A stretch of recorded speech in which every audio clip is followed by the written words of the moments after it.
Hello दोस्तों, मेरा नाम है अनुप चौधरी और आज हम पढ़ेंगे थायराइड डिसऑर्डर क्या होते हैं, ठीक है, और उसको ठीक कैसे किया जा सकता है। तो थायराइड हमारी बॉडी में एक ग्लैंड होती है जो कि यहाँ पे पाई जाती है, ठीक है। थायराइड ग्लैंड का काम होता है हार्मोन रिलीज प्रोड्यूस करना। हार्मोन होते हैं हमारा, एक होता है थायरोक्सिन और दूसरा होता है कैल्सिटोनिन। थायरोक्सिन जो कि जरूरी होता है नॉर्मल फिजिकल और मेंटल डेवलपमेंट के लिए, ठीक है। कैल्सिटोनिन हम कह सकते हैं कि जो कैल्शियम का मेटाबॉलिज्म करता है, कैल्शियम के लेवल को रेगुलेट करता है, तो ये कैल्शियम के लिए इंपॉर्टेंट होता है। अगर सब कुछ ठीक है, सब कुछ चंगा है, तो जितना अमाउंट एक बॉडी को चाहिए, जैसे बच्चा पैदा होता है उसकी बॉडी की नीड बढ़ती जाएगी, ठीक है। ऐसे ऐसे अगर थायराइड बिल्कुल अच्छे से काम कर रही है तो बॉडी के साथ, एज के साथ जितना थायरोक्सिन चाहिए, जितना कैल्शिटोनिन चाहिए, अगर वो उतना बना पा रही है, ठीक है, नॉर्मल कंडीशन है, तो normal physical, normal mental development होगा और कैल्शियम भी जितना बॉडी को चाहिए उसको उतना मिलता रहेगा, मेंटेन रहेगा रेगुलर। लेकिन अगर थायराइड जो ग्लैंड है हमारी, उसकी प्रोडक्शन, उसकी हार्मोन की प्रोडक्शन या तो ज्यादा हो जाए या कम हो जाए तो प्रॉब्लम है, ठीक है। उसी को हम कह सकते हैं कि दो डिजीज हो गई। अगर प्रोडक्शन ज्यादा हो जाए तो उसको बोलेंगे हाइपरथायराइडिज्म। किसकी प्रोडक्शन? इन हार्मोन की प्रोडक्शन।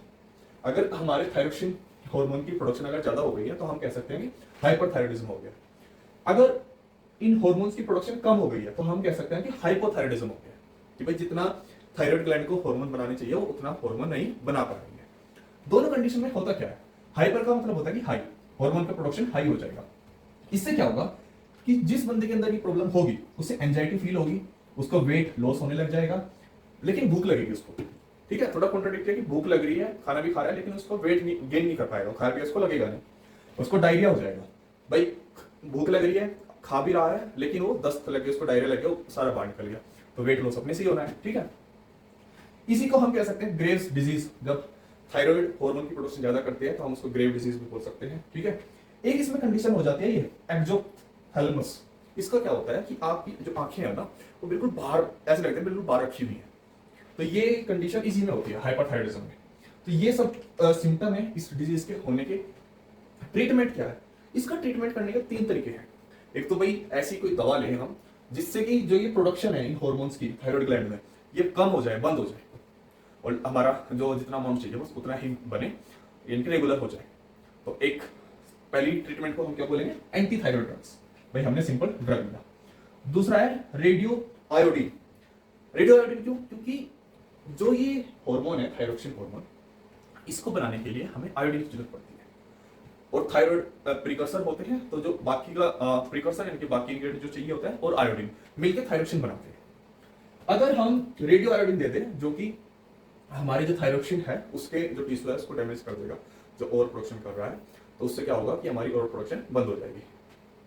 ये हो गया सेकंड। थर्ड क्या होगा? सर्जरी। कि भाई हम ओवर प्रोडक्शन हो रही है तो हम जो आपका टिश्यू है उसको रिमूव कर दें, तो ये हो गया हमारा सर्जरी। तो सिंपल है, सर्जरी सबसे बाद में यूज करते हैं अगर बिल्कुल कंट्रोल नहीं हो रहा है। सबसे पहले हम नॉर्मल ड्रग ही लेना पसंद करते हैं कि आपने ड्रग ली, कौन कौन से ड्रग होते हैं मैं अभी आपको बताऊंगा, जैसे कार्बिमाजोल होते हैं। तो आपने ड्रग ली और वो आपके थायराइड में इंपैक्ट करेगा, जिससे क्या होगा कि आपकी जो ओवर प्रोडक्शन है हार्मोन्स की वो कम हो जाएगी। दूसरी कंडीशन मैंने बताई हाइपो, यानी कि भाई हार्मोन बन ही कम रहा है, बन कम रहा है, तो उस कंडीशन में क्या प्रॉब्लम हो सकती है?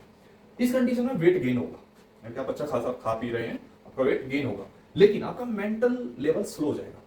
जिस पेशेंट के अंदर ये प्रॉब्लम होगी उसकी मेंटल कैपेसिटी, मेंटल एबिलिटी, ठीक है, आईक्यू लेवल हम कह सकते हैं उसका कम होगा। दूसरा, उसका बाल झड़ने लग जाएंगे, उसका हेयर लॉस होगा, स्किन ड्राई रहेगी, उसको बहुत ज्यादा मॉइस्चराइजर लगाने की जरूरत पड़ेगी, तो उसको ठंड बहुत लगेगी, वो सेंसिटिव हो जाएगा, हल्की सी ठंड भी उसको ज्यादा महसूस होगी। एक लास्ट पॉइंट है, ये मेनली गर्ल्स में होगा, उनको हैवी मेंस्ट्रुअल पीरियड होंगे, उनको पेन भी सॉरी पेन भी ज्यादा फील होगा ड्यूरिंग पीरियड। अब इस कंडीशन का ट्रीटमेंट क्या है? यहाँ पे तो ये कंडीशन थी कि भाई बन ज्यादा रहे हैं, हमें कम प्रोडक्शन को कम करना है, लेकिन यहाँ पे तो बन ही नहीं रहा है। अब इसके लिए क्या इलाज है? हमें क्या करना है, मार्केट में ड्रग होती है, हम या उसको कह सकते हैं सिंथेटिक हार्मोन, ये हम एक लैब में बना हुआ सिंथेटिक थायरोक्सिन हार्मोन उस पेशेंट को देंगे, और जब तक देंगे जब तक कि थायराइड ग्लैंड अपने से बिल्कुल नॉर्मल होके मेंटेन ना कर ले थायरोक्सिन हार्मोन का लेवल, और बिल्कुल अच्छे से उसकी प्रोडक्शन ना होने लग जाए।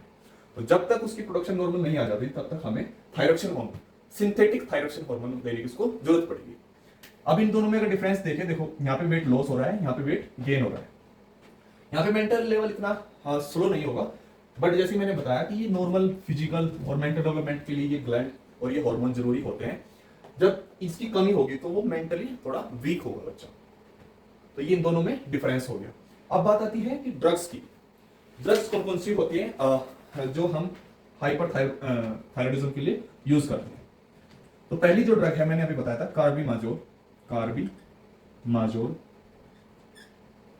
सेकंड है हमारी नाडोलोल, और एक होती है हमारी प्रोपाइल थायोयूरेसिल।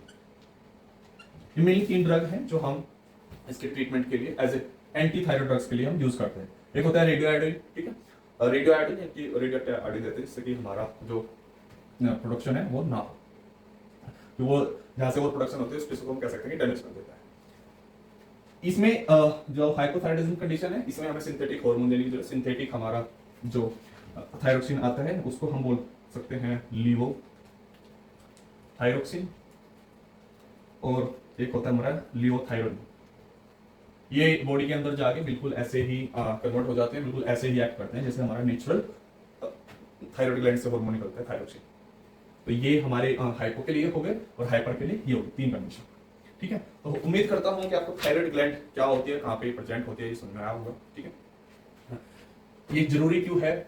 2 कंडीशन होती है, हाइपर और हाइपो। हाइपर के लिए एक और कंडीशन होती है गोइटर। गोइटर में क्या होता है कि भाई जो नॉर्मल साइज होता है थायराइड ग्लैंड का उसमें स्वेलिंग आ जाती है और वो बड़ी हो गई बहुत ज्यादा हो जाती है। कह सकते हैं कि जो उसका नेक रीजन है काफी बड़ा बड़ा दिखाई देगा, तो उसको हम गोइटर कंडीशन कह सकते हैं, ठीक है। नॉर्मल फंक्शन के लिए थायराइड ग्लैंड के लिए हमें एक प्रॉपर अमाउंट में आयोडीन की जरूरत पड़ती है, क्योंकि जो थायरोक्सिन हार्मोन है उसको बनाने के लिए ग्लैंड को आयोडीन की जरूरत होती है। बॉडी में थायरोक्सिन प्रिकर्सर और आयोडीन मिलकर थायरोक्सिन हार्मोन बनाते हैं। तो इसलिए हमें, जैसे आपने एडवर्टाइज भी देखा होगा कि आयोडाइज्ड सोल्ट, यानी कि जितना बॉडी को आयोडीन चाहिए उतना मिलता है। तो आपको सोल्ट अगर कभी भी खाएं, कोई भी सोल्ट नहीं खाना चाहिए, आयोडाइज सोल्ट खाना चाहिए। हमारी बॉडी को प्रॉपर अमाउंट में जितना बॉडी की रिक्वायरमेंट है उतना आयोडीन मिलना चाहिए, जिससे कि हमारा थायराइड ग्लैंड अच्छे से काम करते रहे। क्योंकि मेनली चाइल्डहुड एज में ये बहुत ज़्यादा जरूरी होता है, क्योंकि अगर ये हाइपो कंडीशन होगी तो बच्चे का मेंटली डेवलपमेंट नहीं हो पाता है। उम्मीद करता हूँ ये ब्रीफ इंट्रोडक्शन जानकारी थायराइड ग्लैंड के बारे में क्या होती है, कैसे ठीक होती है बीमारियाँ, आपको अच्छी लगी होगी। फिर मिलता हूँ एक नए लेक्चर के साथ, तब तक के लिए जय हिंद जय भारत।